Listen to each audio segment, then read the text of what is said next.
Good evening, ladies and gentlemen. Welcome to this Berkeley County Board of Education public hearing of the 2020-2021 budget. I call this meeting to order. I declare a quorum is present and the media has been notified. I'll now entertain a motion to approve the agenda. Make a motion. Second. There's a motion by Mr. Ramsey, a second by Ms. Littleton to approve the agenda. Is there any additional discussion? Let you know for the record that Mr. McQuillan is on the phone. Hearing none, we'll call the question. All in favor, please respond by saying aye. Aye. Opposed, nay. The ayes have it. The agenda is approved. We'll now start our public hearing of the 2020-2021 general fund budget with the budget presentation from Ms. Ashley Smith.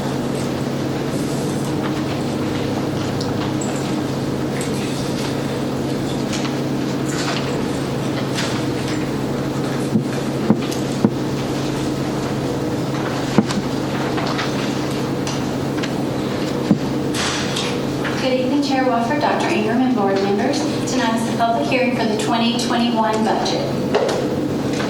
There have been no changes to this budget from the Finance Committee meeting earlier this month. The district assumptions for the 2021 budget, we are still assuming that it will take approximately 15 months to return to pre-virus levels.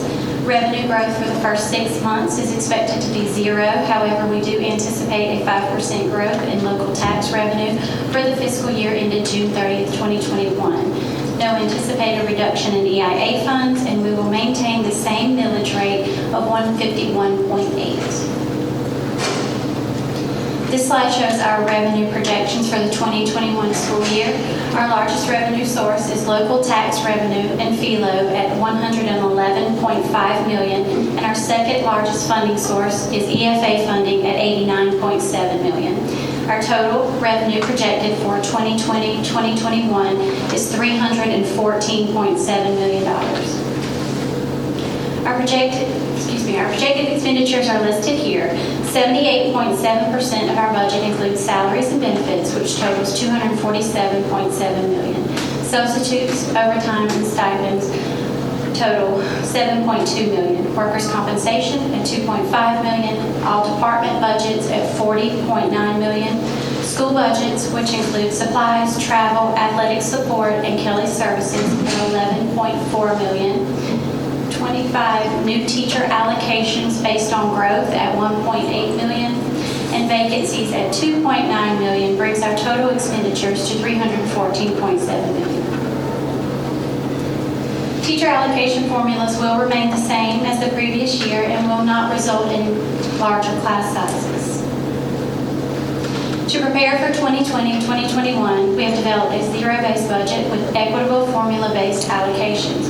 District administrators have reduced their budgets and travel has been frozen. At this time, teachers will be paid their current salary in the 2021 school year. If any additional funds are received from the state, we will amend the budget and present to the board for approval. We are currently working on the CARES application this week, and we will bring to the board in July for approval. Are there any questions? I know, or at least I would think I would know, but the CARES Act funding, have we began the process, or is it still too soon to really know how we're going to utilize that money? We actually have already begun the process. We met as cabinet this morning, and we've been gaining information over time.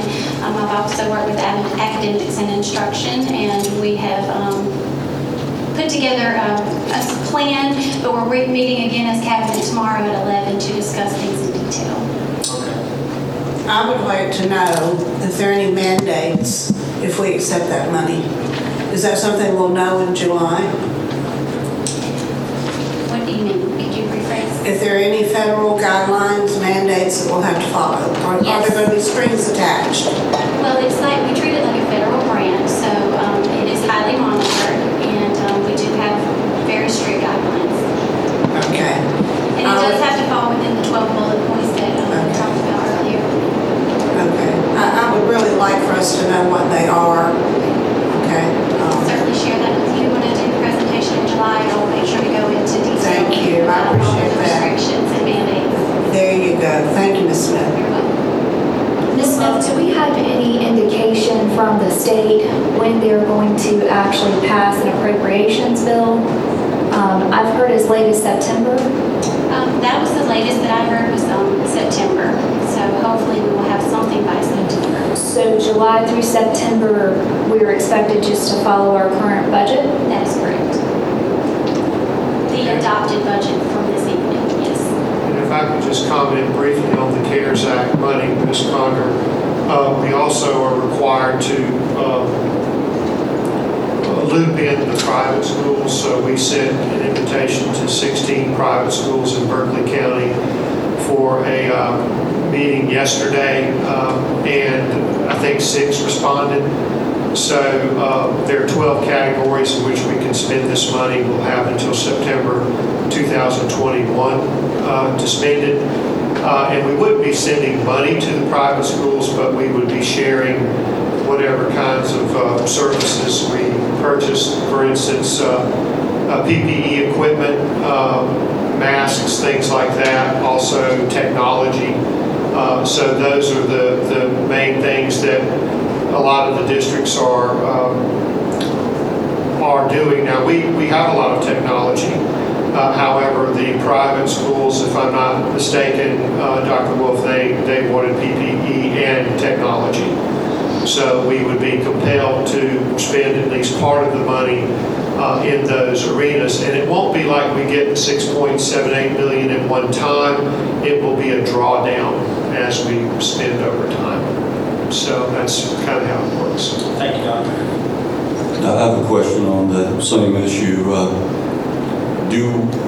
Are we allowed flexibility for like the step increase, the CARES Act money? We could. No, sir, they don't allow, that's not one of the 12 bullet points that they recommend. Well, actually, it's not a recommendation, it's you must fall within one of the 12 steps, and personnel is not, recurring personnel would not be one of those. What about capital fund projects? No, sir. So it's technology and Technology, yes. Technology is probably going to be our largest expenditure for the CARES Act money, and that's one of the highly recommended items.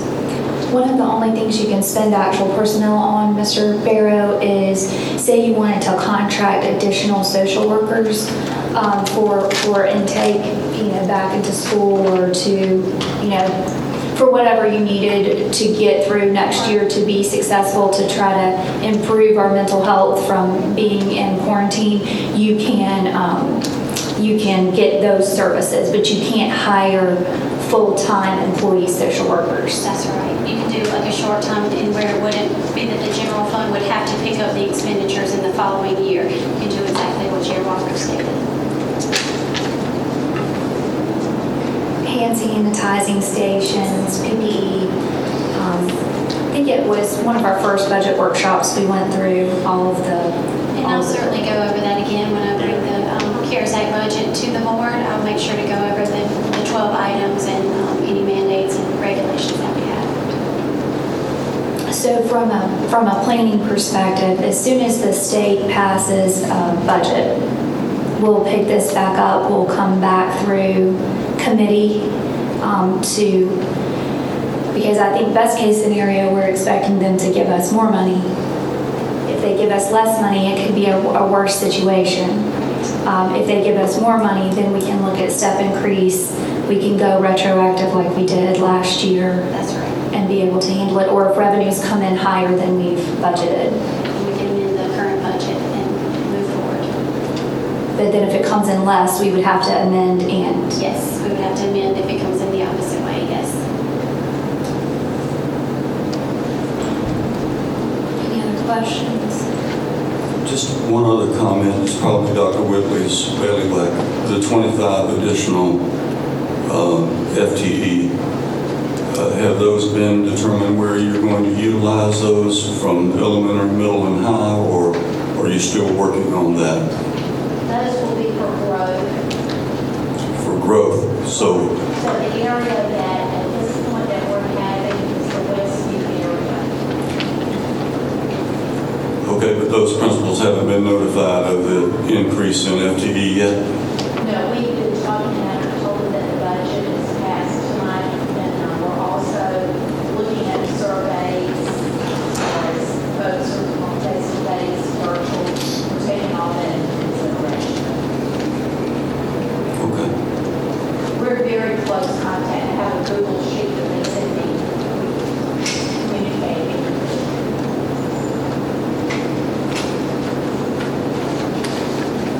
So the purpose of this meeting is a public hearing. To comment, for public comment, you do have to register for public comment, but I do not have any public comment forms, so I'm assuming that there was no public comment. Ryan, did anybody register prior to the meeting or even now? Not that I'm aware of. All right, so we will no agenda item 2B because there is not any public comment. We'll now entertain a motion to adjourn. Made a motion. Second. There's a motion by Mr. Ramsey, a second by Ms. Littleton to adjourn the public hearing for the Berkeley County Board of Education. Is there any additional discussion? We noticed the next meeting at 5:30. It's a FOIA violation to start early, so just please be back at 5:30 because when we adjourn this, there will be a pause in between. So all in favor, please respond by saying aye. Aye. Opposed, nay. The ayes have it, 7-0. We are adjourned.